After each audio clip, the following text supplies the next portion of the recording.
in my bubble, in the places I go, the inner circle that I've cultivated, I don't think I've ever actually met an ISFP that I can remember. And on my channel, I pretty much exclusively have talked to like NT and NF temperaments.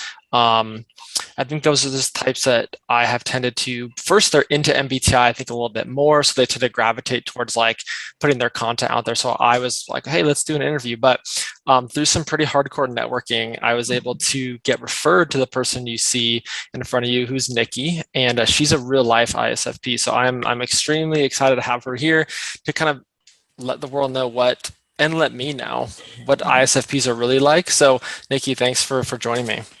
Yeah, thanks for having me. So I guess the first question is, and I ask this a lot because I'm a coach and you're also a coach as well. So we're going to talk about that at the end. But where would you say, like, just being an ISFP and your understanding of the ISFP and then how like other people perceive the ISFP, how has it hindered you in your career? And then where has it like actually helped you? And then you can also talk about your personal life. Sure. So, I mean, I think the way that it has helped me, I'll start with that, is I am very sensory, very empathic. I'm very attuned to what's going on in the room with other people. So my sensors are always out. And so I think that's been super beneficial with coaching and with facilitation, because I go into a space and I feel like I have almost a spidey sense for sort of the feelings of the space. Mm-hmm. And so that really helps me, obviously, to perceive and to follow hunches based on some of those feelings I have on the sensory experience side. I'd say it's hindered me because it's hindered me only if people are aware of Myers-Briggs and they go, oh, you're an ISFP. I think there can be a correct assumption that I'm going to be in retreat or in withdrawal and sort of be more internal and not want to pursue sort of the engagement piece. So I think I have to tear that down through engagement and just over time. And so it's not as quick. I think different personality types that are more in the posture of moving towards people and have that more extroverted personality, I think they more quickly build rapport, more quickly have the connections that they're looking for and are seeking them, and their feelers are out in a different way. Right. So that, I mean, in brief, that's what I would say, help and hinder. Okay. That's interesting. I think you might be the first person who said that, like, once people know my type, they're like a little bit, so that like you're not going to be as proactive. Maybe you would say you're less proactive than other types in like assertiveness in a business setting, perhaps. Yep, totally. I'm easygoing. I mean, I fit the stereotype of an ISFP in that way. I'm tolerant. I'm totally uncritical. And so I have to force myself, I had a funny interaction just now with the CEO of my company where he was asking me, he wants to do a sales competition, with the trip at the end. And he was like, I want your honest opinion on whether that would be motivating or not. And I had to tell myself, no, give your honest opinion. Like there's this internal dialogue of like, don't back down from that. He's really asking. So I think there is this internal dialogue of like, okay, no, I really do have to make an effort to speak my mind and kind of be out there more, where I think it comes more naturally to other types. Okay. Now, I guess this would be a good question because you just kind of said something that I'd want to know, like advice for if you were giving advice to like a younger ISFP that's like just starting their career and was just like, hey, I found I'm ISFP. You could say like, oh, these are the things that I experienced. Here's how to avoid them. Is there anything like imparting any wisdom you'd like to maybe say about? I would just say on the professional side, maybe. Yeah. I mean, I think a big one is to get to know yourself and to get to know your non-negotiables. And so what are you willing to put yourself out there for? And just be okay with the fact that it's not going to be everything. You have to narrow those things down and don't make yourself go so far out of your comfort zone and the sort of job you choose or where you end up in the work setting, the environment, that you end up feeling almost assaulted by the environment, so you can't do good work. So just having an awareness of who you are and really cultivating that self-awareness early, and then setting up some parameters of this is what I'm willing to do. These are the things that I'm open to, and then these are the things I'm not open to, and that's okay. So for Yeah. me, it looks like working in a tiny little office. So even though I do a lot of interfacing with clients and I do a lot of in-person facilitation, when I'm doing my office hours, it's a quiet space. It's away from our home. I'm the only one here. And so I have a lot of that push and pull where I have the time to recharge, and that's intentional. You really articulated the kind of the first function of the ISFJ, which is introverted feeling, which is you just said like, what's my value system? But you said, what are my non-negotiables? Like you really said like hone in on that to start, and then that will tell you the path. Yep. That's really that's a I have to remember that when I write like an article on ISFP is like this is something that they've said is how you should develop. Okay, because a lot of types aren't. I just wrote a little thing on the ENTJ, and they're not really aware of their value system or their non-negotiables. They're just very much like hard charging in the direction of success rather than like, Yeah. I don't care what I do as long as I will be successful at it.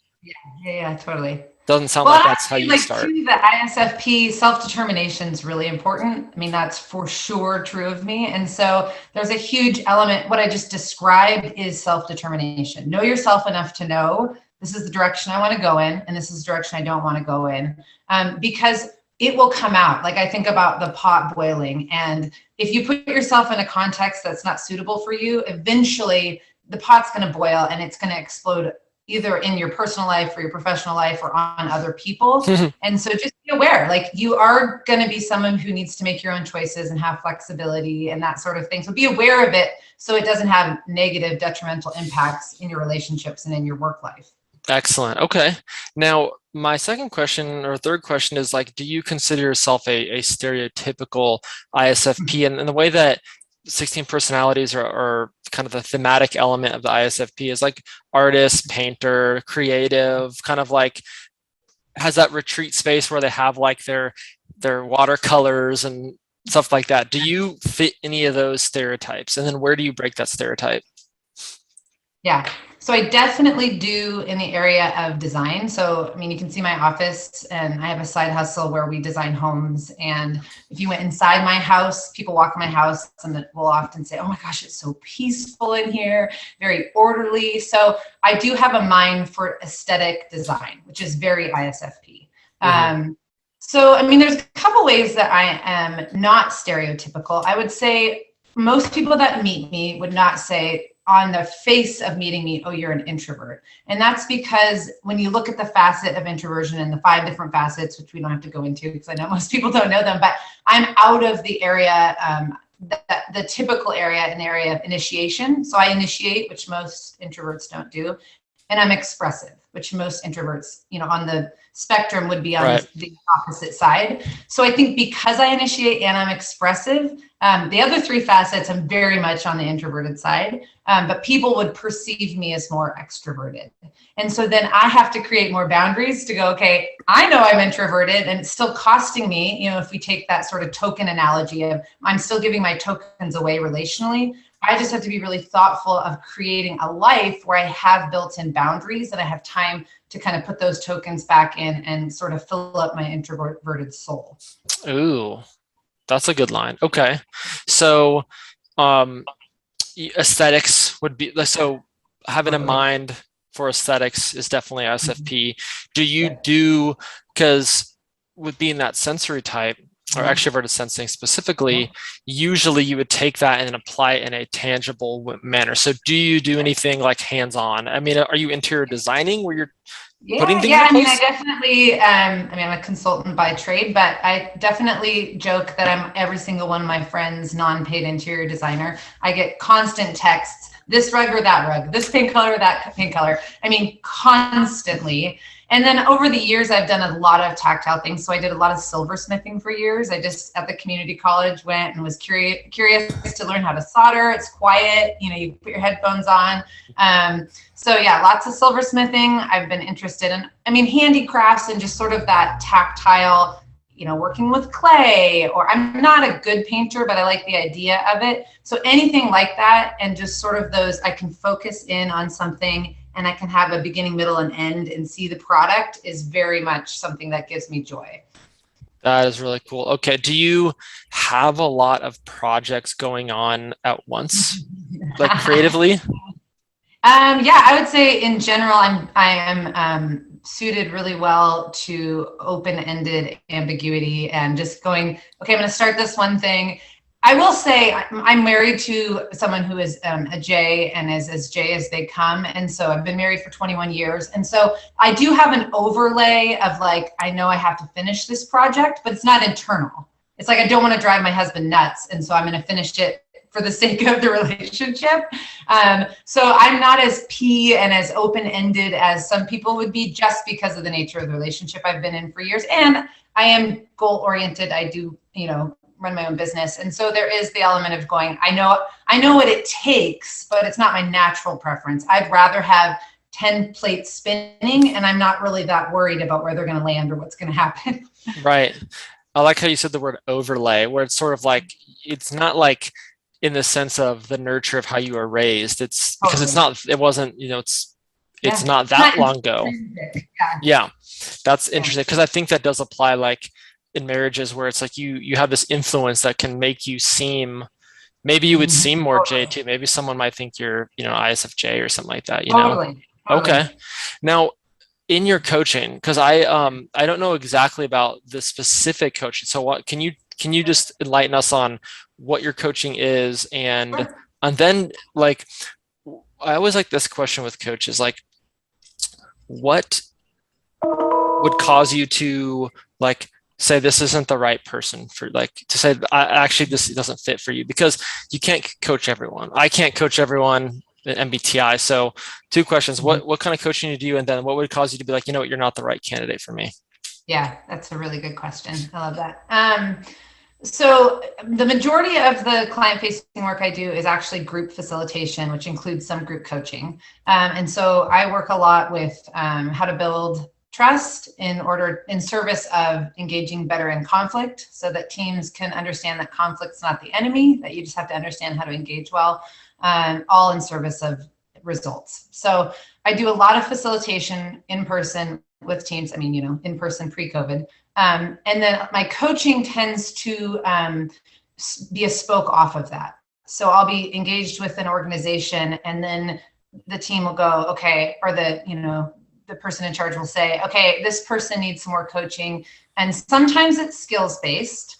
And sometimes it's just, I'm, at a hit a slump in my professional career and I need to figure out what's next for me. And so maybe the organization wants to engage that person, not lose them. They want to help build them. And so they're bringing me in to say, okay, what's the raw talent here? And can we just have some conversations and figure out fit? Are you in the wrong position? Do you just need some skills building in certain areas? So most of my coaching tends to be in that business minded place. However, like all good coaching and good coaches, it goes everywhere.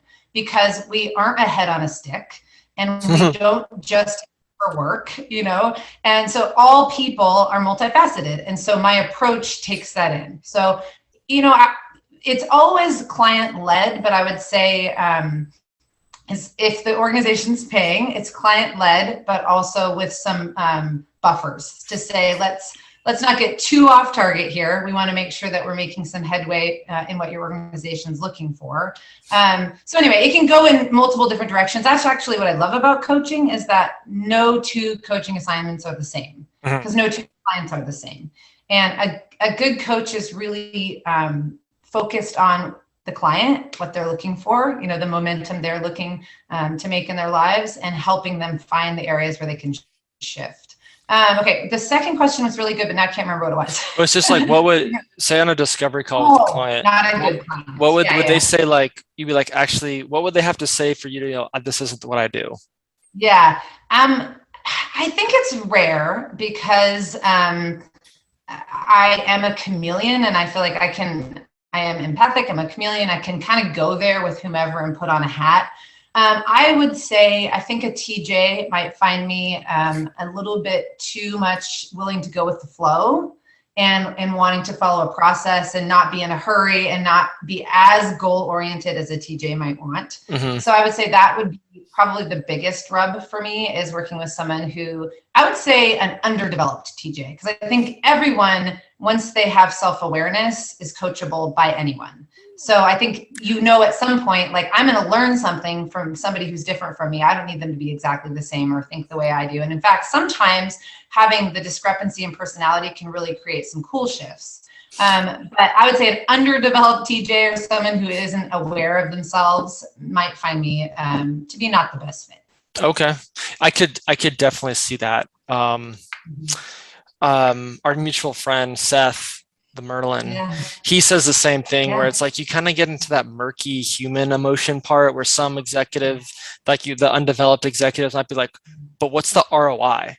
What is this? What is the schedule you're following to get to this? And it's like that. If that's the question, it's a little bit tough to quantify it for you.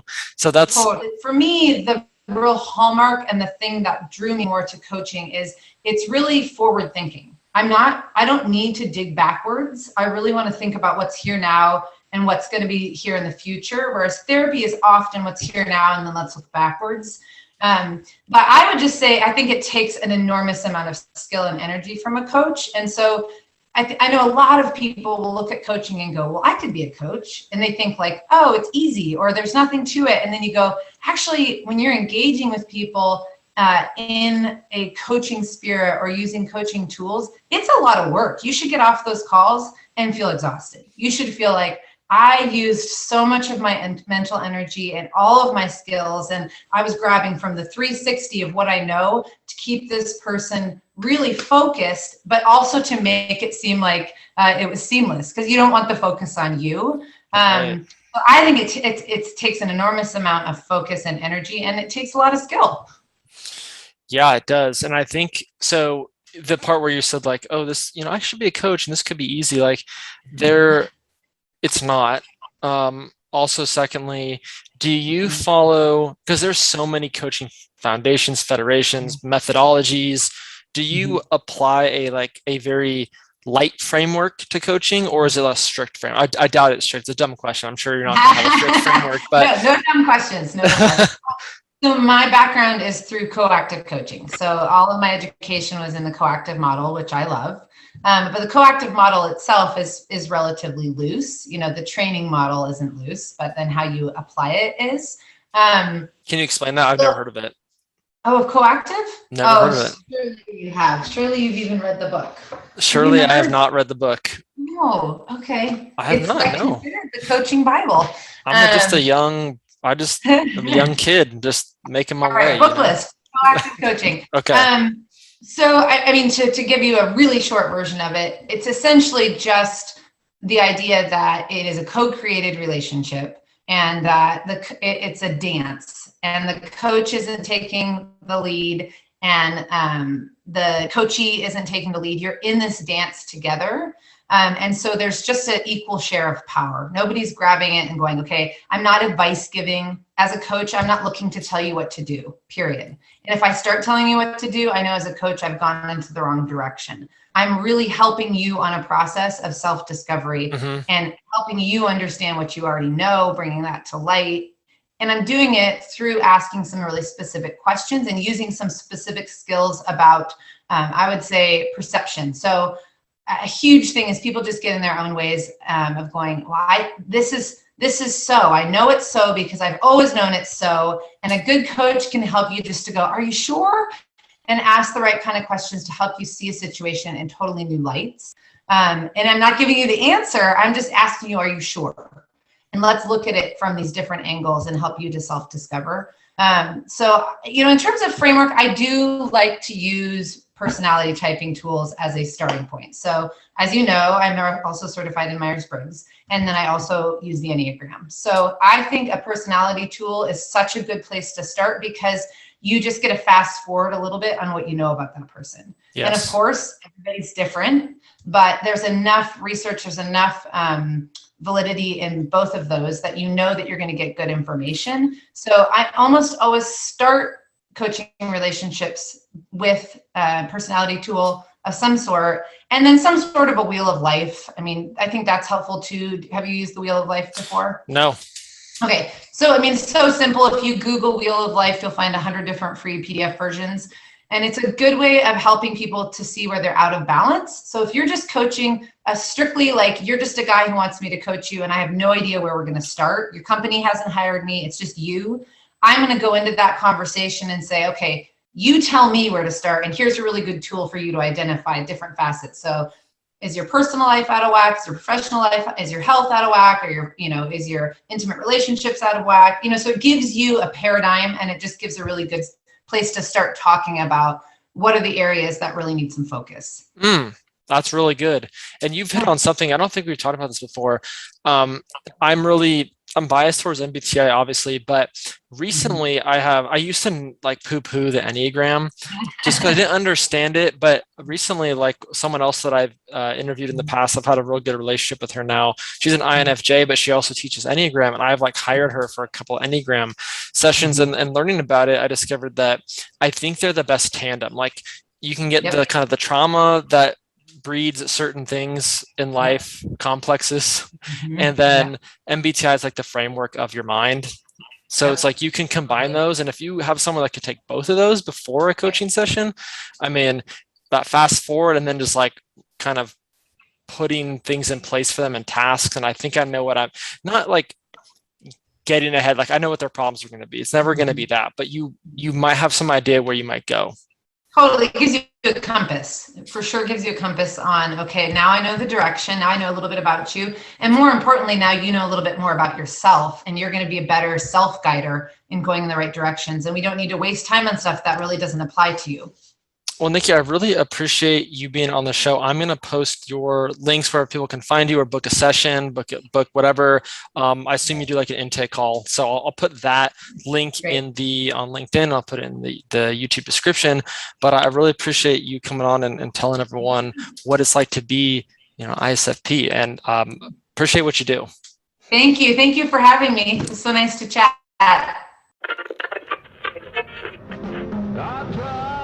To live without you, just can't go.